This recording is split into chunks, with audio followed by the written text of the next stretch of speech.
الحمد لله القائل أعوذ بالله من الشيطان الرجيم إن الله يأمركم أن تؤدوا الأمانات إلى أهلها وإذا حكمتم بين الناس أن تحكموا بالعدل صدق الله العظيم.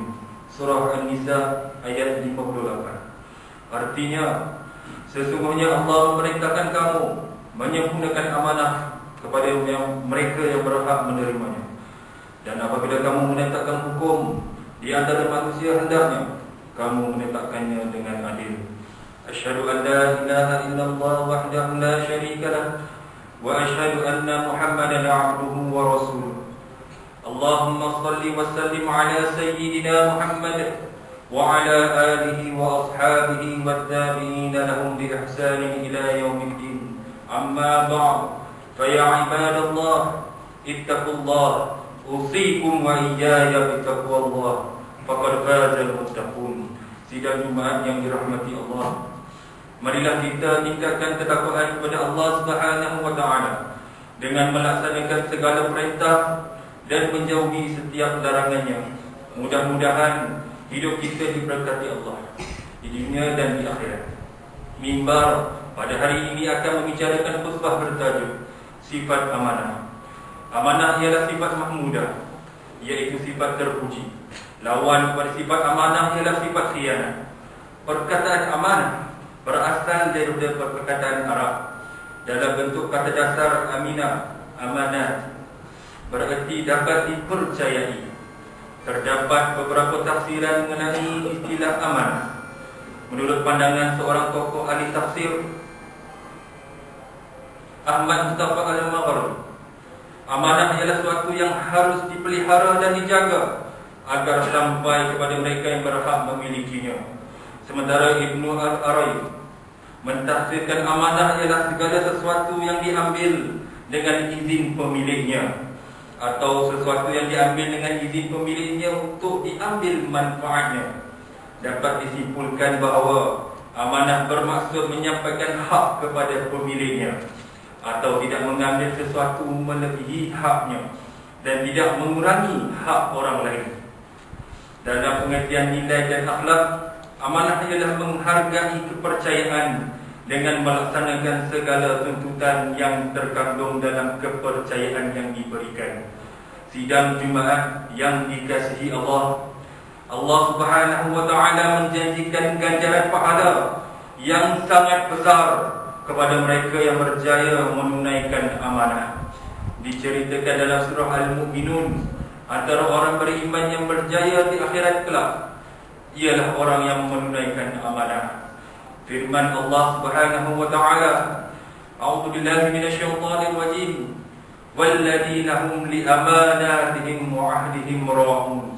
Shadaqallahul azim. Surah Al-Mu'minun ayat 8. Maksudnya, telah berjayalah orang yang beriman, antaranya ialah orang yang menunaikan amanah dan janji mereka. Sabda Nabi Muhammad sallallahu alaihi wasallam, Innal qadinal muslimal amin alladhina yunfidu ma umira bihi fa yu'tihi kamilan muwaffaran tayyibatan bihi nafsi fa yarfa'u ila alladhi umira lahu bihi ahadul mutasaddiqin. Maksudnya, sesungguhnya seorang muslim penjaga khazanah orang ramai yang melaksanakan tugasnya dengan jujur dan membayar sedekah kepada orang yang diperintahkan oleh bajikannya secara sempurna, dengan segera dan dengan pelayanan yang baik, maka ia mendapat pahala yang sama seperti orang yang bersedekah. Manakala orang yang tidak menunaikan amanah diancam sebagai golongan yang imannya sangat lemah. Sabda Rasulullah sallallahu alaihi wasallam, la amina liman la amanah wa la dina liman la ahdalah. Maksudnya, tidak ada iman bagi orang yang tidak amanah dan tidak ada agama bagi orang yang tidak menunaikan janji. Riwayat Ahmad. Dalam sebuah hadis lain, Nabi Muhammad sallallahu alaihi wasallam memberi ingatan keras terhadap kalangan pemimpin yang gagal melaksanakan amanah melalui sabda yang bermaksud, sesungguhnya kalian nanti akan sangat berebut terhadap kepimpinan. Akhirnya hanya penyesalan pada hari kiamat. Di dunia ia mendapat kesenangan, namun setelah kematian sungguh penuh derita. Riwayat Al-Bukhari. Sidang iman yang dirahmati Allah, Ahmad Mustafa Al-Maghari membahagikan amanah kepada 3 jenis. Yang pertama, amanah manusia terhadap Tuhan.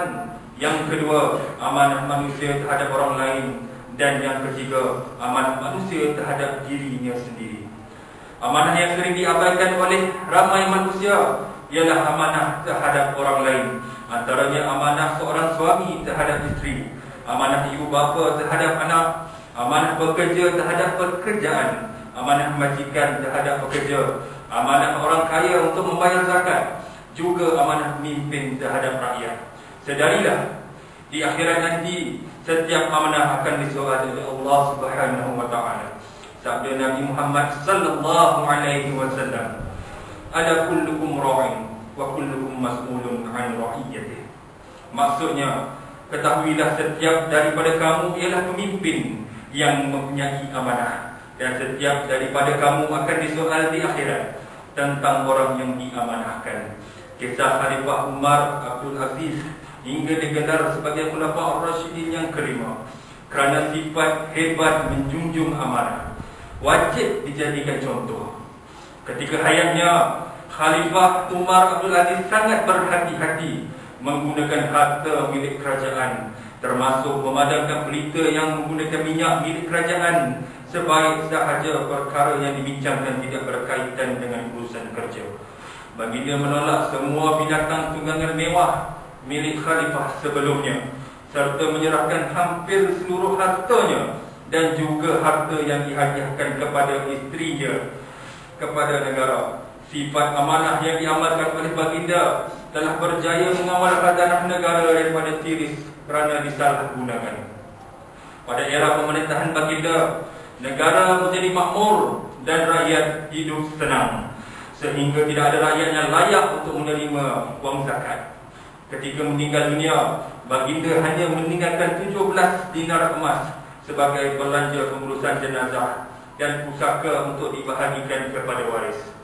Antara contoh lain, pada tahun 1866, Theodor Herzl, seorang pemuda Zionis, bertemu Sultan Abdul Hamid II, Khalifah Kerajaan Uthmaniyah, menawarkan sejumlah wang bertujuan membeli sebahagian tanah di Palestin untuk dijadikan penempatan orang Yahudi.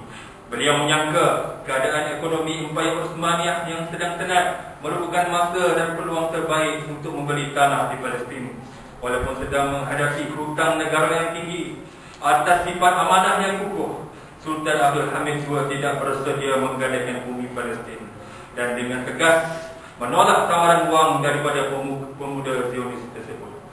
Dua contoh ini menyedarkan kita betapa pentingnya memelihara amanah, terutama apabila melibatkan maruah agama, bangsa dan tanah air.